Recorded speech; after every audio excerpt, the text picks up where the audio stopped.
So I'm Eric Meyer, welcome to the shop. Today I'm making this little block plane here. All right, so this plane is based on one that was originally built in like the 1600s. This is a plane that I have copied before on multiple occasions, so I felt like with this commission it should be pretty smooth sailing. However, I got 100% of the way through the project, didn't like the outcome, started over. I'll talk more about that at the end, but for the meantime, let me just kind of explain the build process. So one of the things to start the video off with, there was that piece of wood, had a couple scribe lines on it. That was just so I knew how much steel I needed to cut and where all my layout marks were, so I could do the bend that you see that is happening right now on screen. So it's an easy way to get the center and everything like that.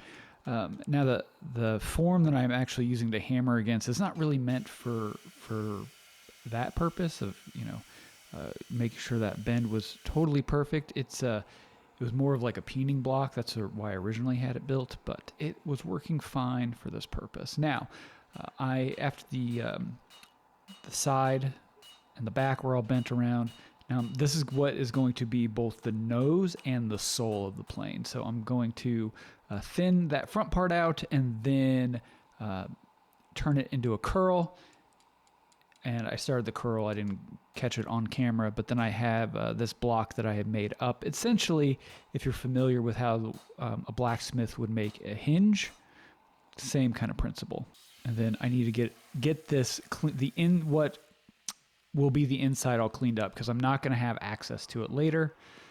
And then I'm using one of my hook rules there so I can figure out how far back I need to start that bend.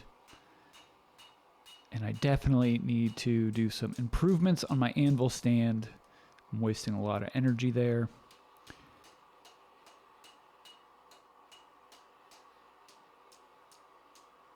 But to get this to work, basically you get it hot and then you fold it over on itself, and then I will bend it back to the correct angle later.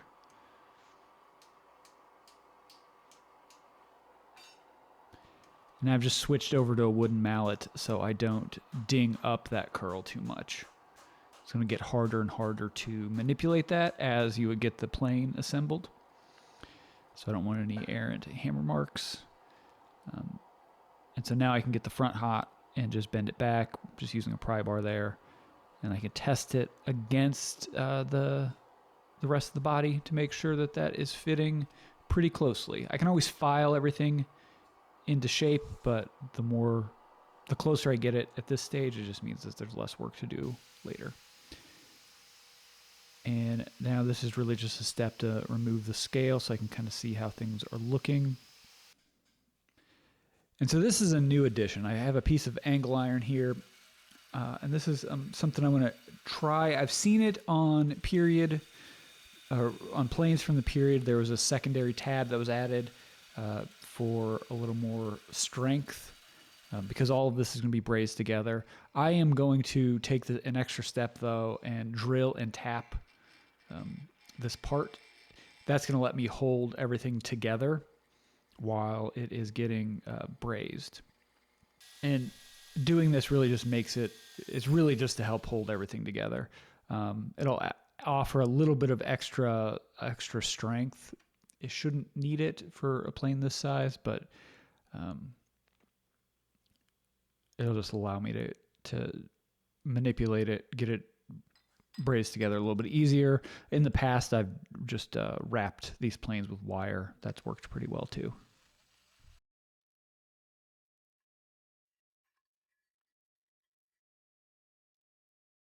And so here I'm using silver braze, not silver solder. Silver solder doesn't have enough silver in it, so it's not strong enough. So this is either 45% or 55% silver braze, and that's worked out really well for me. I've made several planes out of this, and hopefully, fingers crossed, they continue to last. And then I just covered it there with some fire bricks just so it cools down a little bit slower. I don't want to try to minimize any kind of warping. And then after everything is cool, this is just a vinegar soak, and that's just regular household vinegar. I'll leave it sit overnight or so, and it'll help clean off all of the dried flux, some of the scale. Just makes it a little bit easier. And then I kind of left everything oversized, so now I'll just go back and trim it up. And when you look at hand planes from the period, they didn't necessarily use silver to braze everything together. They were using copper alloys, brass alloys to do all that. I haven't experimented with that, and I wanted something that I knew. Let me take that back. I've experimented it with a little bit using some copper, but I've had success with silver braze in the past, and this being a commission, I wanted to make sure that I was using something that I have experience with, I knew worked. I don't want experiments going out to people that have paid good money. So I have some future planes that I want to make that I will be making in a more using more traditional materials. And so this is what's going to be the rear infill. So basically, this is a proto infill plane, essentially. And this is some Argentine Osage orange. I made a bunch of hand planes out of this pretty recently, and those, I think, should have videos up on those. I'll leave that link down in the description. And so it's really just a matter of cutting everything oversized and then just slowly getting everything to fit together. And that's what I came up with. I had to relieve some space in the back. One, to allow for the tab that I installed, and two, just to make sure that there was enough room, clearance room. If you were to leave it fully full size, there wouldn't necessarily be enough clearance to get in and out of there. Learned that the hard way on some other planes. And so now I'm working on the blade. This blade is going to be made out of 1084, so it's a simpler steel. A little bit easier to heat treat with a more minimal setup. And so in the forge, I have a piece of tubing, and that just allows that steel to heat up a little bit more evenly. And then I am checking it with a laser, so I can get a pretty accurate temperature.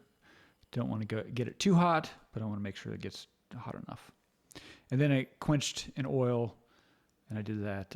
Didn't have any real footage of that. And then I tempered it in the oven for I think at 400 degrees for about 2 hours, and then I did that twice. And now moving on to the mouth. And I wanted to doing things a little bit differently. In the past, I cut the mouth in first, but I have after doing the brazing, you can get a little bit of warpage that occurs, and I've had really nice mouth on some other planes I'd made, and then I got it hot, and then everything kind of was not so nice after that. So then I had to clean it up again. So I'm trying to changing up the order to see if there's any kind of difference. Now, here's a problem that I didn't necessarily think about in the screw that I was using. That slot was a lot deeper than I was anticipating, and you can still see it.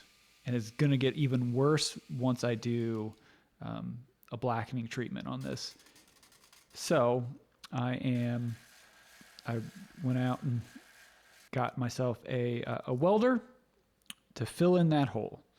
And it looks a lot better, and I went back and kind of did this a couple times to get rid of those scale inclusions. And I need some practice. It's been 25 years since I've last welded, and it is not like riding a bike at all. So it does not come back to you super easily. But it was worth it. It looks a lot better. I didn't want that, being able to see the screw slots in the final piece. So it was worth the effort. Now I am working on, this is going to be the cross pin, and just made out of some square bar. And again, this is another manufacturing improvement. After I've made a few of these, it made it a little bit easier to try to figure out where that blade was going to end up and where I needed my crossbar to be. And then to do all this decorative file work, I have a pair of clamps holding on to a piece of brass rod, and I can just rotate that bar around. It's hard to hold on to. I don't necessarily have great work holding for something that small. And then now I'm just trying to give the plane a little bit of character. Cutting in some Cupid bows on the front. I did some cross hatching across the top of that curl. And then I'm going to do some more file work along the base. And really just really to give it some character. And so now it's time to permanently install the crossbar.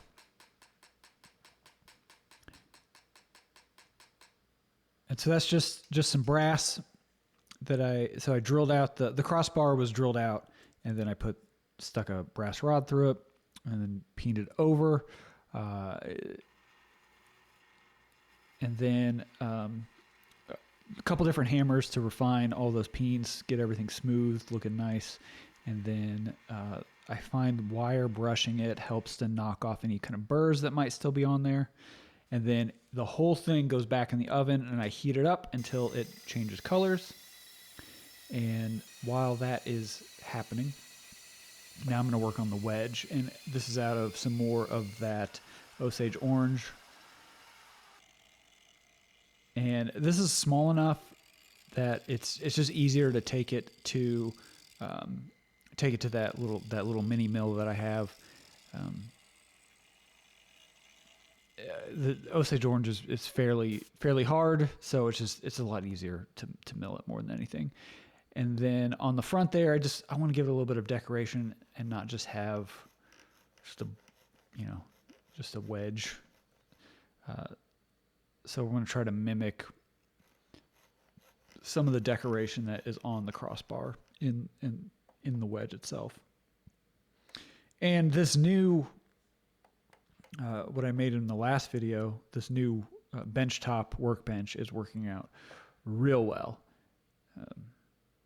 Everything's up a lot closer to my face, so I can see it a little bit easier.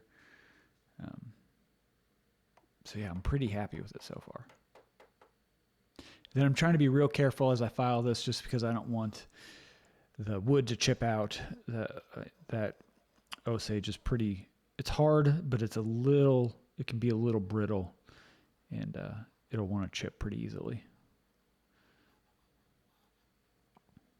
And then this is a chisel that I have blunted, and I'm using it like a scraper. Works out really well for that. And then this is same idea. This is a plain blade that I made. It wasn't good enough to go into a customer's plane, so I kept it for basically an oversized scraper. It works out really well for that. And then I'm just making sure that wedge, or excuse me, the infill is fitting the mouth exactly how it should. And now I can assemble everything and start flattening the bottom. And this really just takes some time and just working through the grits.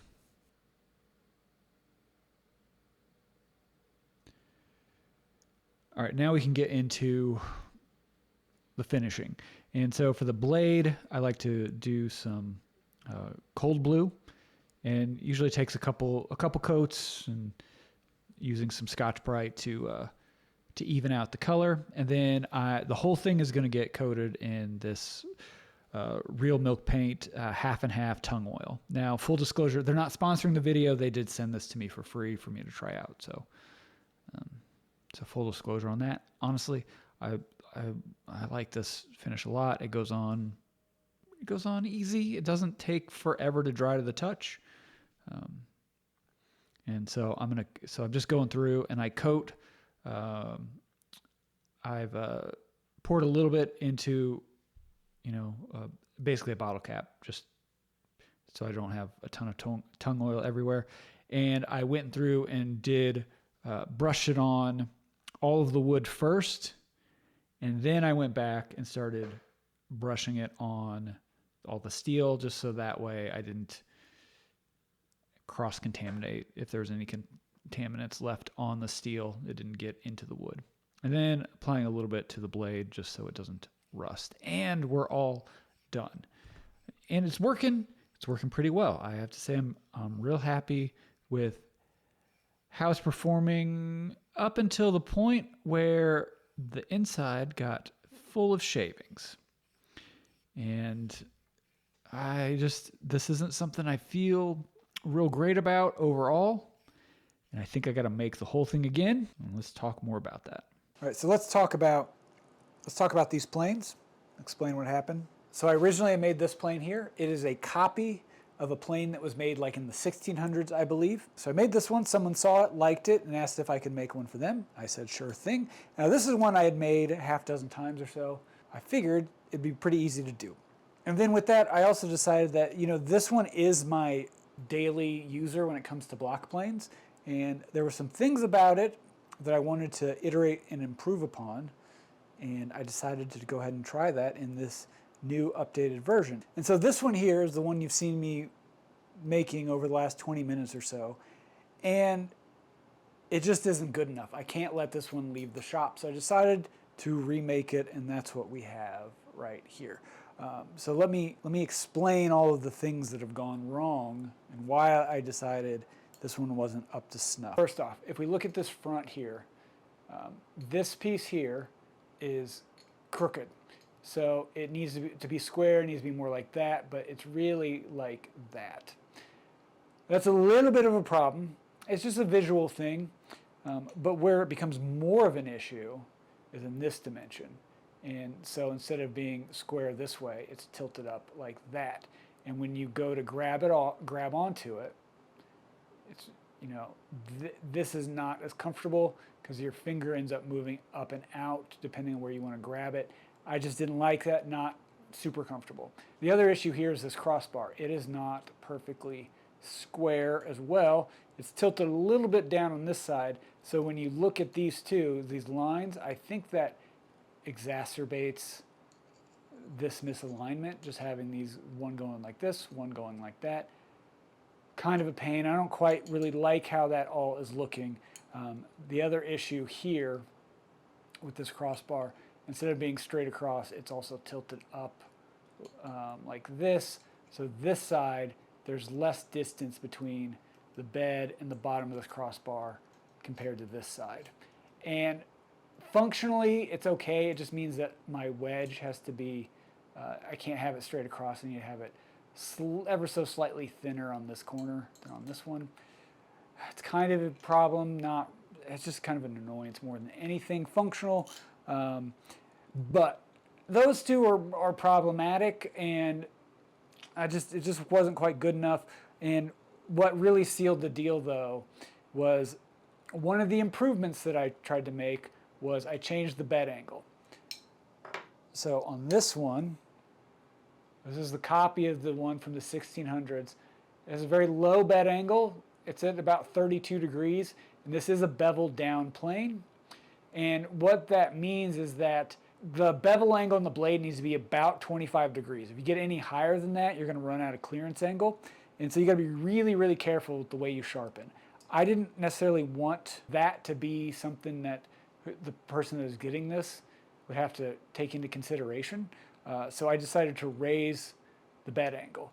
I raised it to 40 degrees, so you still get the low angle, low cutting angle, but you get more bevel angle on the blade, which means that you don't have to be as precise when you're sharpening it. Plus, you can sharpen it to a higher angle, which can give you a stronger cutting edge. In doing so, that caused another problem I wasn't quite thinking about, was in doing so, it reduced the amount of space I had in here to allow shavings to eject. On this one, the front is about 30 degrees, the bed's about 30 degrees. Really easy, a lot of room in here for shavings to come out. On this one here though, I raised the bed, I didn't raise the front to compensate. Shavings were getting jammed up in there, and I didn't like that.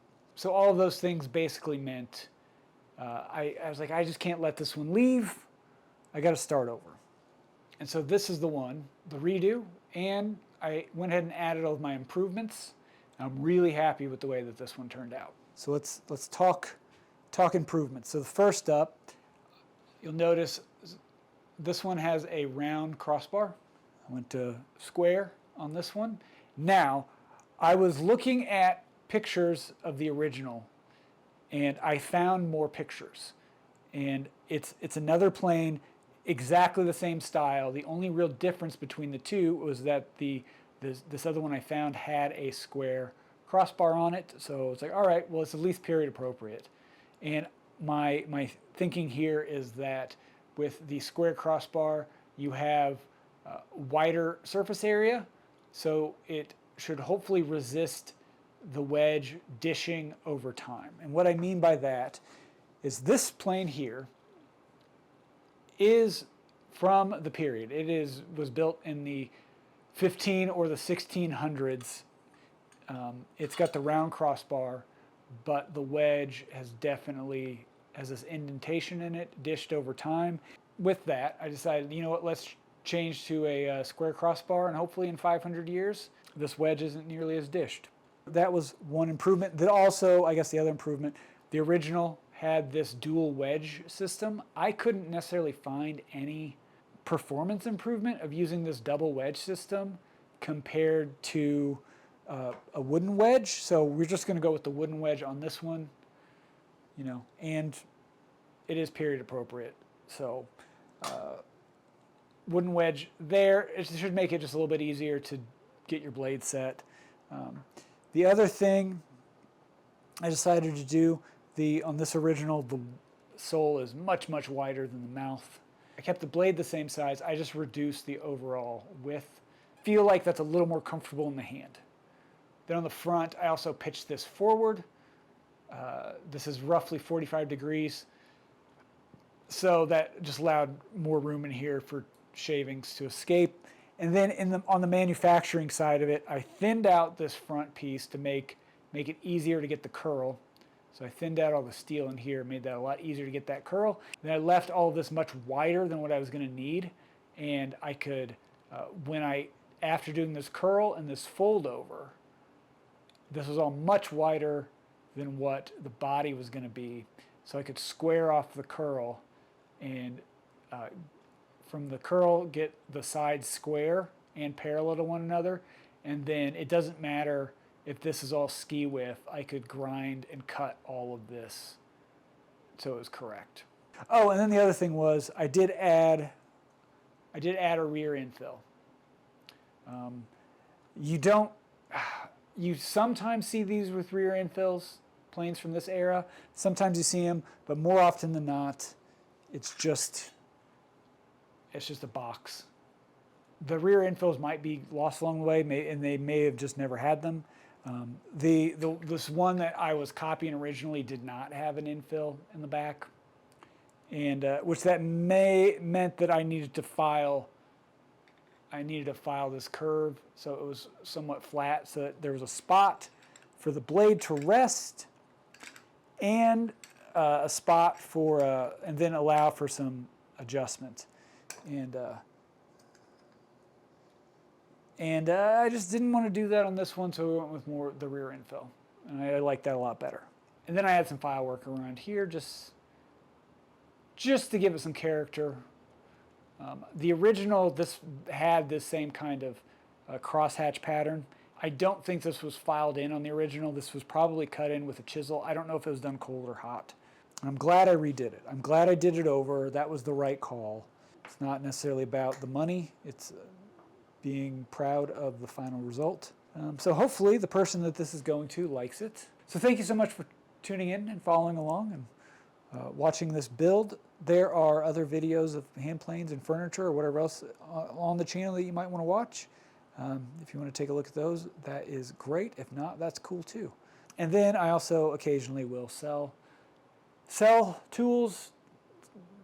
Depending on when you're watching this, those may or may not be up on Etsy. I'll leave all of the links in the description down below. So thank you so much for tuning in, and I will catch you on the next one.